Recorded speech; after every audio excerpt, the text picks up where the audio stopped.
Mortal Kombat 2 can deliver on the first film's failed Scorpion promise. Now, in 2021, Mortal Kombat Reboot officially got a sequel, and Mortal Kombat 2 has the chance to fix the first movie's Scorpion problem. Now, Mortal Kombat 2 has officially happened with Mortal Kombat director Simon McCoy set to return, and the sequel has the opportunity to deliver the Scorpion story that the fans that the first film failed to produce. Now, despite an underwhelming box office result, Mortal Kombat was a screaming hit for HBO Max, leading to a sequel getting greenlit not too long after that. Now, the Mortal Kombat reboot was received with a lot of criticisms thanks to elements like the absence of Johnny Cage, the focus on an entirely new character, and the lack of Scorpion despite what had been promised during the marketing campaign. Now, as the first live-action Mortal Kombat movie for the big screen since 1997, it was a logical decision for Mortal Kombat to be a sort of an origin story. However, unlike 1995 Mortal Kombat movie, the 2021 reboot did not feature the Mortal Kombat tournament at all.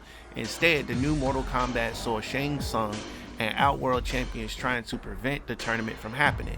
Besides that, Shang Tsung planned to kill the Earthrealm champions before the tournament, which also lead to them dealing with personal history between Scorpion and Sub-Zero, but with a focus on a long descendant of the Shiryu, Cole Young. Now, while MK has always been about a roster of champions, an argument can be made that Liu Kang and Johnny Cage were, for a long time, the franchise's main characters. This was reflected in the 95 version of the movie, which told the story mainly through Liu Kang and Johnny Cage and Sonya's point of view. Scorpion and Sub-Zero, on the other hand, were nothing but glorified henchmen in that movie. I swear to God they was. However, more than 20 years later, the popularity of Scorpion and Sub-Zero grew significantly to the point they can be seen as the protagonists of the most recent Mortal Kombat games. Mortal Kombat 11, for example, displays Scorpion along in the cover art. In that scenario, it was logical that Mortal Kombat Reboot will also focus on the rivalry and the tragic history between Scorpion and Sub-Zero.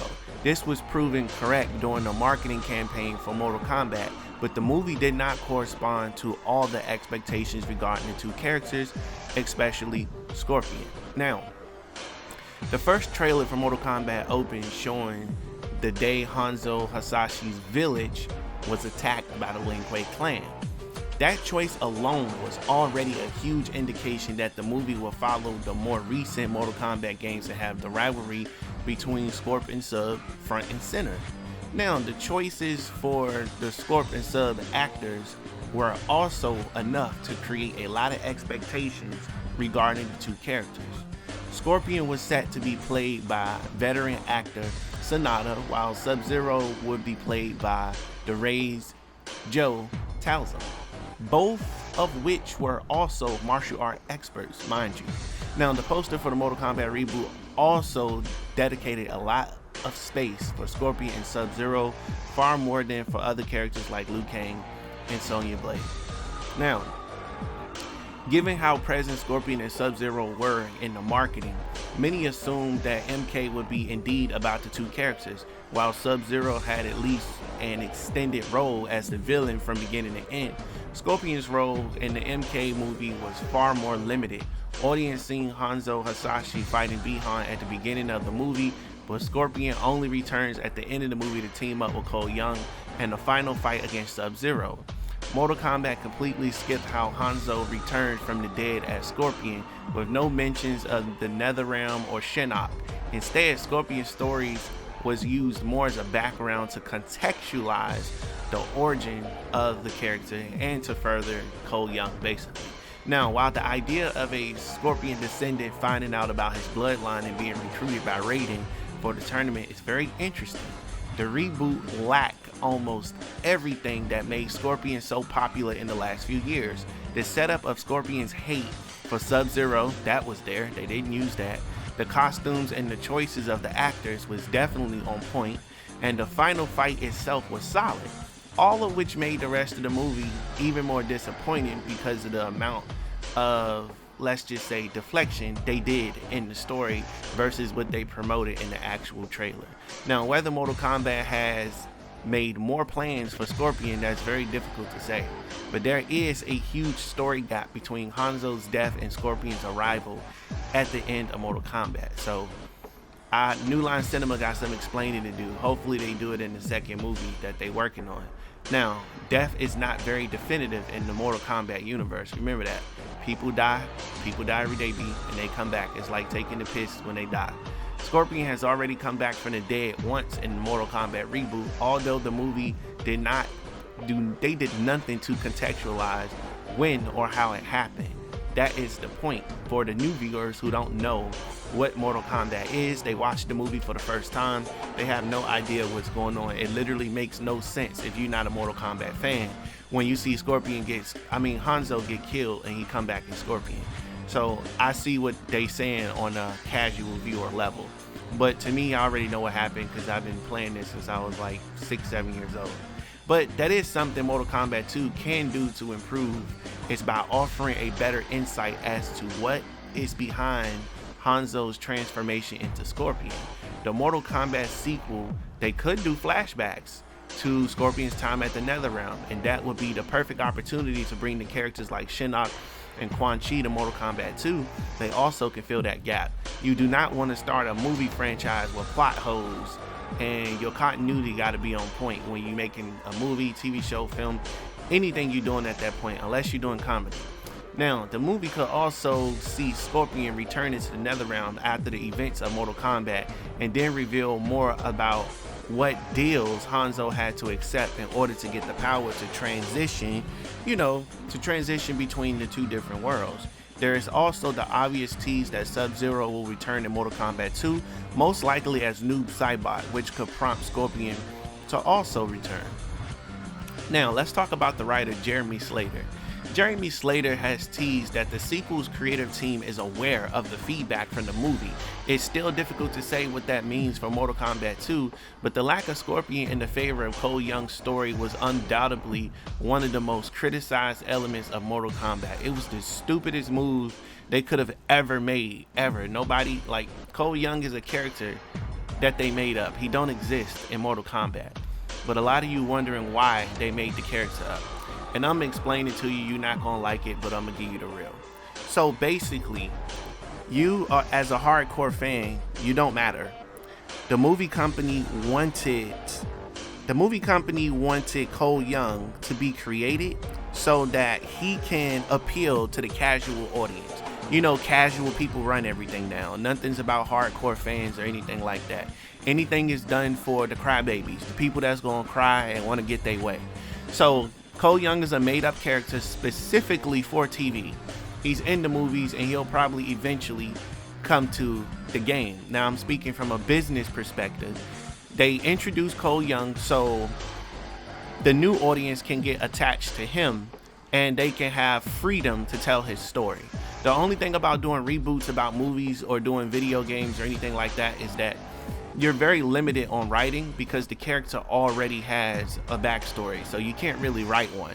You could change a thing here or maybe change a thing there, but when you have a fresh character, for example, Cole Young is a fresh character, they can write any story in the world for him. His background, his future, his friends, his allies. You can't do that with Sub-Zero.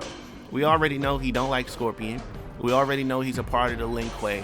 He has ice powers. Those things that are set in stone, you cannot change those from a business perspective. So from a business perspective, it made sense for them to use Cole Young, but they shitted on Sonya in the process of doing so. Because Sonya's a human. Sonya's a part of the special forces. They could have used Sonya to tell the story instead of using this washed up MMA fighter that Cole Young is supposed to be. Nobody asked for him at all, so I'm glad they listening to the fans.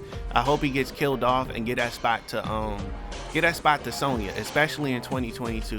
It's gonna do good in the movie theaters, especially if you put her as a white female as a lead on the front of the movie. I know a lot of y'all gonna be pissed, but hey, colorism exists. Get used to it. Now, I'll say this here. Behind the cameras, but also having the experience and the powerful Scorpion as one of the main characters, Mortal Kombat's story was also way too simple, if I'm being honest. a consequence of the fact that the movie is told mostly from the point of Cole Young's view, a character who had previously no knowledge of Mortal Kombat's mystical and magical elements. None at all. Having Scorpion and MK2 as a main character would mean that the elements like Netherrealm and Shinnok will have to be at least acknowledged, not to mention that a Scorpion versus Noob Saibot fight would also probably happen. But trying to listen to feedback and expand the scale of the first movie, Mortal Kombat 2 could repeat Mortal Kombat Annihilation's biggest problem, which caused the franchise to fail back in '95 and become a way too convoluted film. However, with a story centered on Scorpion, Mortal Kombat 2 can deliver on audiences' expectations while also continuing the themes of the first movie, that is, the story of Cole Young and the Shirai Ryu clan. Now, I'm gonna say this here.